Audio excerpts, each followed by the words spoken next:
दीप देखिए, दो चीजें हैं। पहली चीज तो ये कि चूंकि आपने नेस्डेक की बात की, पहले मैं नेस्डेक समझा दूं और उसके बाद हम ग्लोबल मार्केट से हमें क्या संकेत लेने वो समझेंगे जी। नेस्डेक में हुआ ये कि वहां पर एक बड़ी दिग्गज एफआईएस की तरफ से एप्पल के शेयर को डाउनग्रेड किया गया और उनका ये कहना था कि एप्पल के नए लॉन्चेस वगैरह में वो बात नहीं दिख रही, वो बिक्री नहीं दिख रही जो होनी चाहिए, और 3.5% एप्पल का शेयर गिरा और उसी की वजह से नेस्डेक में बड़ी गिरावट आती दिखी है।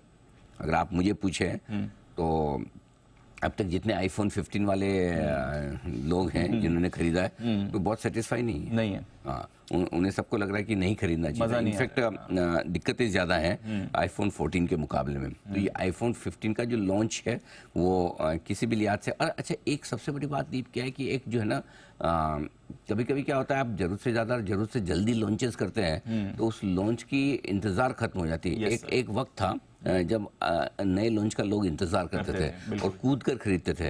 अनफॉर्चुनेटली एप्पल के लिए अब वो बात नहीं रही। इंडिया में भी आप देखिए कि अब वो चीज़ भी नहीं है। और दूसरा क्या है, अब आईफोन 14 आपका बड़ा है, अब बड़ी स्क्रीन से छोटी स्क्रीन में जाना मुश्किल होता है। 15 की स्क्रीन छोटी है। सो अगर आप कंज्यूमर फीडबैक देखेंगे तो बिल्कुल जो बार्कलेज ने रिपोर्ट लिखी ना वो सही लिखी है और उसी वजह से एप्पल के शेयर में गिरावट आई।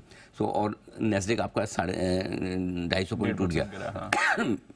मेरा ये मानना है नेस्डेक जो भी गिराओ, जिस भी वजह से वो गिराओ, वो अपनी वजह उसकी है। ग्लोबल मार्केट पे उसका कोई फर्क नहीं पड़ता। एप्पल वहाँ लिस्टेड है और उनका मार्केट गिरा है एप्पल की वजह से गिरा। ऐसा नहीं कि कोई इकोनॉमी को लेकर कंसर्न हो, फेड की तरफ से कुछ आया और डॉलर इंडेक्स और बॉन्ड यील्ड्स आया। सो स्टॉक स्पेसिफिक अगर समझो किसी रीजन से यहाँ रिलायंस या कोई एचडीएफसी बैंक किसी दिन 3-4%, 5% घट जाए और उस वजह से बैंक निफ्टी या कोई निफ्टी घट जाए तो वो स्टॉक स्पेसिफिक प्रॉब्लम से जो इंडेक्स हैवी वेट है। True sir. सो इसलिए नेस्डेक की गिरावट को देख के बड़े टेंशन में मत आइए। अच्छा, गिरावट का क्वांटम के साथ साथ गिरावट का कारण वो देखना जरूरी, दोनों समझना जरूरी। कारण क्या है? कारण एप्पल का गिरना है, एप्पल का डाउनग्रेड आया, ठीक है, कोई दिक्कत नहीं, वो अपनी वजह से गिरा है। अब आइए हमारे काम का, कौन सा है? डाउ। नीचे से अच्छा खासा रिकवर होकर बंद है निशान में। साल की शुरुआत में पहले दिन ग्रीन में तो हुआ ना, कितना ग्रीन में हुआ? जितना हम हुए। हम पहले दिन 10 ही पॉइंट ग्रीन में हुए थे, है ना। हम परसों 10 पॉइंट ग्रीन में। तो डाउ फुल कॉपी मार रहा है, हमारे बाजार की फुल कॉपी मार रहा है। हम भी गिरकर रिकवर होकर बंद हुए। सिमिलर सिचुएशन डाउ में देखिए, हमारा 10 पॉइंट बंद हुआ, उनका 25 पॉइंट ऊपर बंद हुआ। बात उतनी की उतनी है, कोई ऐसी खास दिक्कत वाली बात नहीं। 2-3 फैक्टर जो काम के हैं जिसकी वजह से हमें अमेरिका को देखना होता है। एक वहाँ का बॉन्ड यील्ड, दूसरा डॉलर इंडेक्स और तीसरा कच्चा तेल। बॉन्ड यील्ड जिसकी तस से 4% के आसपास है, कोई खास दिक्कत, हल्की सी बढ़ी है, ठीक है, रोज घट नहीं सकती, थोड़ी बहुत नीचे से बढ़ जाए, कोई खास दिक्कत नहीं है, अभी भी 4 के नीचे है। डॉलर इंडेक्स आपका 102 के आसपास है, वहाँ भी ऐसी कोई समस्या नहीं है, कोई ऐसी दिक्कत वाली बात नहीं। कच्चा तेल लगातार 4 दिन से फिसल रहा है, कोई ऐसा $76 के नीचे आ गया, अच्छी बात है। बिल्कुल। तो हमारे लिए तो नेट संकेत कोई खराब है नहीं, ऐसा कुछ ना, मेरे लिए कोई ग्लोबल संकेत खराब नहीं है। गिफ्ट निफ्टी 75 पॉइंट नीचे दिख रहा है, उससे अगर आपका मूड खराब होता हो तो हो।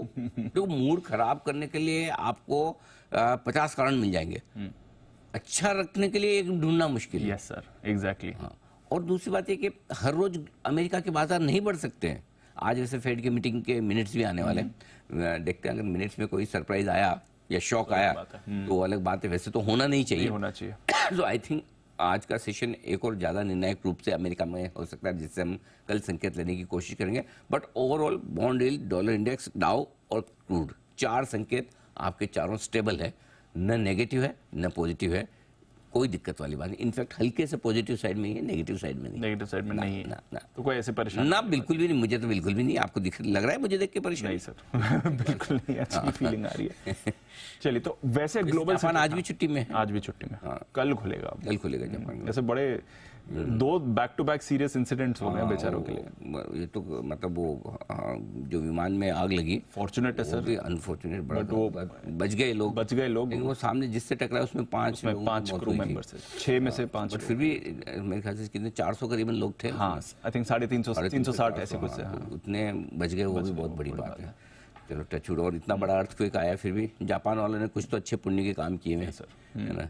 तो लिमिटेड डैमेज रक्षा हो रही है उनकी, बढ़िया। चलिए।